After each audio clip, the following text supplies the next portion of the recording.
This is Modern Persian Food, a culinary podcast for today's food enthusiast.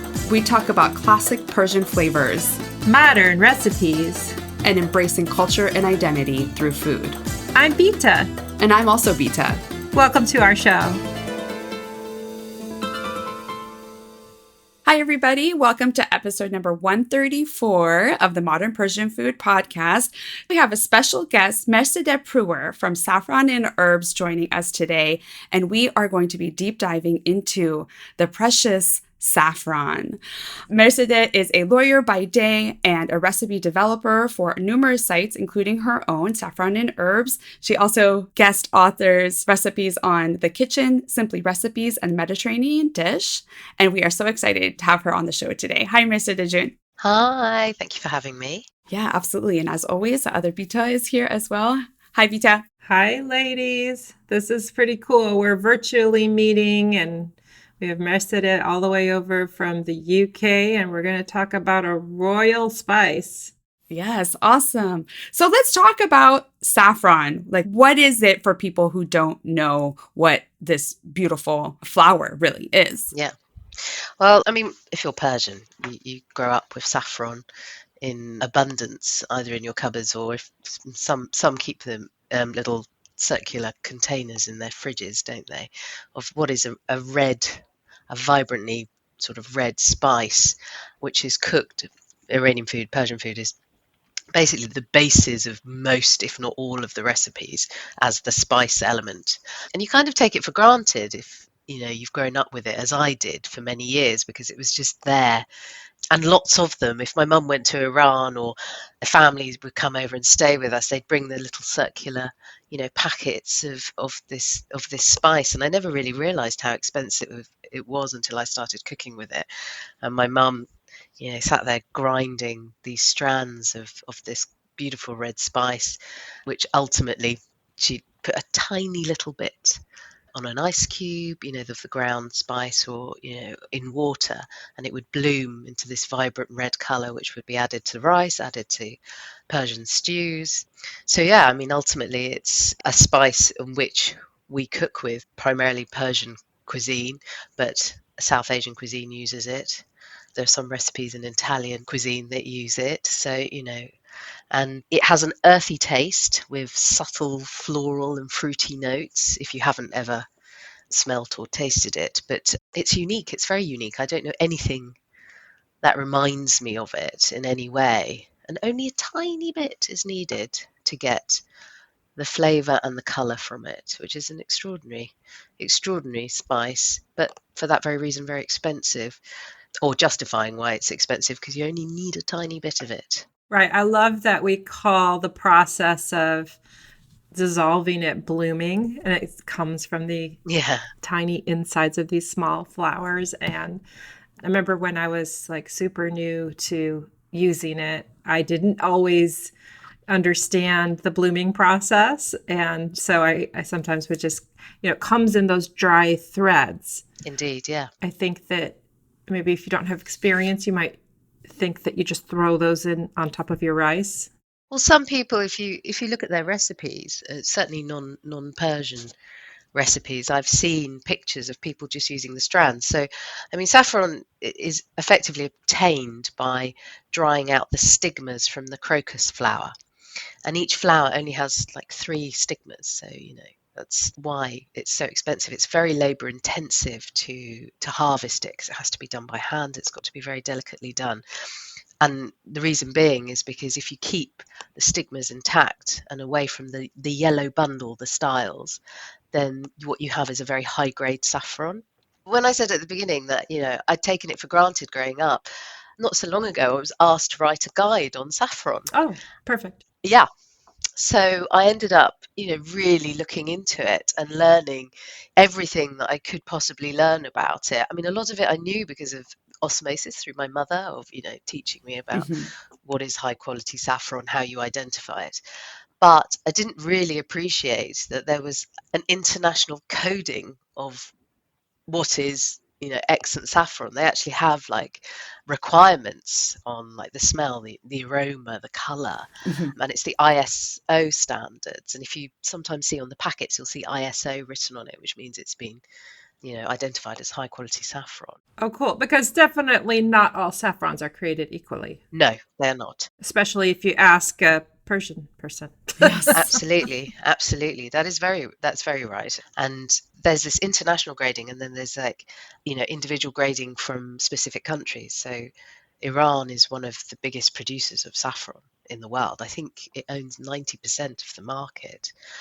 But while Spain has a much smaller share of the market, it also produces excellent quality saffron.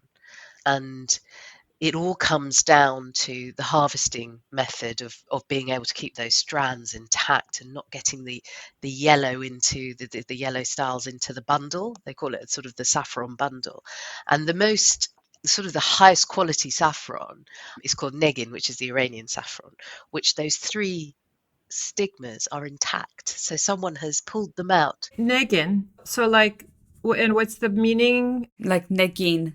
It actually means like diamond, doesn't it? Oh yeah, of course. Yes, of course. Negin. Yeah, The diamond of the jewel of saffron. I love it. Yeah, exactly. Yeah, exactly. So, but in Spain, their grade 1 saffron is called La Mancha. And so their saffron, it has to be an authentic, produced in this area, and it's a specific region of Spain. Its origin is protected, and then the drying method is very unique, and it results in a smoky sort of flavour. So that's their grade 1. Oh, interesting. Yeah. Okay. So that's like, that's like the top end. Uh-huh. Then there's grade 2. No, and the point is like, with grade 1 for Iranian saffron, it's when those three stigmas are attached together. Then grade 2, the stigma tips are intact but not together. So if you've ever opened a packet of really good quality saffron, you might just have like one strand all the strands are separate, and it's like a dark red color, no yellow, nothing yellow in there. So that's probably what most of us Iranians have got, because I don't think I've ever had negin saffron in our house. I think we've always had like the next best down, which is grade 2. So they're not all attached, but it's perfectly good, excellent saffron. So negin is the top. Yeah, negin is the top, but I personally, my mum's never bought back negin with her. We've had like sargol. Sounds like it's hard to get. Yeah, sargol, which is the Persian name, and the equivalent for the Spanish is coupe, and that's grade 2. So what you have is it contains only the dark red stigmas. It's the most readily available grade saffron, so that's why I say you've probably got that one instead of negin. Then you've got grade 3, so that contains red stigmas plus small numbers of yellow styles, and it's presented in a tiny bundle like a miniature wheat sheaf, and that's called pushal for Iranian grading, and then in Spanish it's Rio. And then the final grading, which is grade 4, it consists of the red stigmas plus a lot of yellow style, and again it's presented like a tiny bundle, and that's called Dukhtar Pish in Iranian, and Sierra in Spain. I've never had anything below sargol in our house, and I think that's what most Iranians probably have, the grade 2 ones. Uh-huh. So you get yourself a negin and then you put the crown on. I mean, because this is tiny. We're talking like you would need, if you were somehow going to do it yourself, you would like need tweezers or something. Right. Instrument. Yeah, it's just that tiny little strand from the crocus flower. And it's a perennial plant, the crocus. So, it flowers once a year, and it's between, I believe, around October, November time.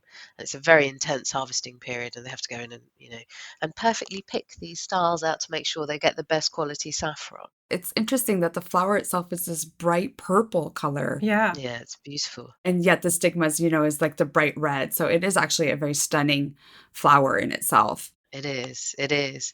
But, all of this adds up for it to being, ultimately very expensive. The fact that only each flower yields 3 of those stigmas. Now, let's say you want to make some rice. What would you then do with the dry strands? So the first thing I do, if I get a little pot of the strands of saffron, is I grind the saffron. Grind it either in a pestle and mortar, or you get a spice grinder. I think a spice grinder is great. It's just, you spend a little amount, you just grind it up quickly, and it's a very fine powder that it creates. And then I just sort of pack it away until I need to use it. And then each time I use it for a recipe, I'll take like, perhaps depending on the numbers of people that I'm cooking for, but usually it's between a quarter of a teaspoon or an eighth of a teaspoon of that ground saffron. Very little. Yeah. It's all very romantic. People love to add ice to it to bloom it. I'm okay with water, and if you leave it, it all does the same thing. But whenever you see Iranians do it on videos and recipes, they always put ice on it, which I think is just, quite a romantic way of doing it. Whereas I just like plonk water in to bloom. Well, I use boiling water. Am I doing it wrong? I boil my water in my tea kettle? No, I mean, the saffron rice that we have, the white rice with the saffron garnish, that is effectively just bloomed saffron added to a bit of the cooked white rice and put on top. So my mum would always use hot water for that, because the rice, she'd want to retain the heat when she puts it on, and it worked perfectly well. Yeah. She'd also add a tiny bit of rose water to it as well. Oh, lovely. Mm-hmm. I thought you had to use warm, like hot water, or maybe not even fully boiling water, so that you don't burn the delicate. Well, I've experimented with ice, with cold water, with warm water. It's all about leaving it to bloom till your saffron water is the right colour. Okay. And you can smell it, Yeah. You can also use, I'm sure I'm not the only one, melted hot butter or ghee. Yeah, you can absolutely. I mean, for instance, when you're making your tahdig, the crispy layer of rice at the bottom of your pot, you will add a little bit of saffron, because that's what gives that beautiful golden colour to the tahdig. Mm-hmm. Right. And you can add that to the ghee, the oil. I always add a little bit of water to dissolve it, so it sort of dissolves better, or it blooms better. And actually, I mix the rice in it, so I know it's all. Because my mum used to just dribble it on and then put the rice on top, whereas I'd be like stirring the rice, because it doesn't matter if the integrity of the tahdig layer of rice is a bit broken. In fact, it creates a better tahdig. Right. Because if you get a few broken strands and mush it down, you get a really good dense tahdig. So that doesn't really matter. So that's what I would do there. But insofar as the cooking process, if you're not just using it as for the tahdig layer or for the garnish, we have a lot of recipes that we add during the actual cooking process to flavour, like stews, for instance. I think every single stew, my mum taught me to add a little bit of saffron to. I love it. I put it in almost every single thing too. Yeah, just even my orma sabzi, I put a tiny bit in. Makes everything better. Yeah. With the grinding, some people use a teensy bit of sugar or salt, but is it for the friction and more than the flavor? Yeah, it's totally for the, to be able to grind it. Just a tiny bit. Because your saffron, if it's very dry, it'll be very easy to do. But if it gets a little bit of moisture from the air, it will be harder. And I don't know if you've sometimes sat there trying to grind it. In England, everything's humid and it's just always wet in this country. So that's part of the reason I grind it in a spice grinder. But I have tried to do it in a pestle and mortar. It's just like, it just takes forever by comparison. Oh, true. Yeah. The climate and where you live probably, I'm sure, plays a factor. Yeah. And the key is you want to keep your saffron as dry as possible. You don't want it to get the water in it, because it starts to lose its vibrancy and its sort of flavour, its aroma. Thank you to this week's sponsor, Zafras. They're proud to supply grade 1 Negin saffron and give you the convenience of pre-measured and pre-ground little pods of vibrant saffron so that you can make saffron a staple in your kitchen. Their products are perfect for gift giving, and especially Mother's Day with their beautiful packaging. The glass containers of the saffron threads with a cork top is super elegant. And also, I've been obsessed with their saffron honey, adding it to my tea and also drizzling it over my morning breakfast. Check them out at zafras.com, spelled Zaffrus, or on Amazon US and Canada. Thank you for supporting our sponsors. Like, let's say you're gifted with abundance of saffron. What's your storing method? And other people would sometimes put it in their fridge, but I'm not sure that's the best method, to be honest, because it doesn't spoil. Saffron doesn't spoil. As with most spices, it loses its potency. So it's not going to make you sick like a piece of meat would do if you use it past its sell-by date. So often when you buy spices, they'll have like a sell-by date on it, and I never go by the sell-by date. I go by smelling it, looking at the color of it, seeing the vibrancy of it. Like, for instance, turmeric. When turmeric's gone, because it goes a very dark from that bright sort of orange yellow to that sort of slightly dark browny colour. It just doesn't look like turmeric anymore. Yeah. And with saffron, you just know, because you open it up and it's also lost its colour and the smell isn't there. You're not hit by that saffron aroma. So whilst it, won't kill you if you eat it past that date, it's just not going to do the job it wants to do. So you can keep it for a long time, and I think you can keep it probably up to 2 years if you store it somewhere cool and dry and dark preferably. So I would put it in like a cool larder or something. Okay. In the cupboard. Yeah. Make sure it's airtight, your container. And often the sort of the tins you get them in, or the sort of containers you get them from your good quality saffron seller, will be airtight. Like those little tins you get with the lovely print on it, the Persian sort of pattern print on it. So Yeah, lovely. that's how I would look after it. But I mean, I get through saffron like a ridiculous amount. Just if you're making rice and khoresh once a week for about a family of 4 to 6, yeah, it's amazing how you can get through like one of those tins probably easily within the 2-year period. No problem. Making rice every night. Oh yeah, I make it almost every night. Exactly. Yeah. And I mean, rice is something we're all familiar with. My family, we put it in most our kebab marinades. So for Juja kebab, definitely everyone does that. Yeah. But even with our kubide, we put some in.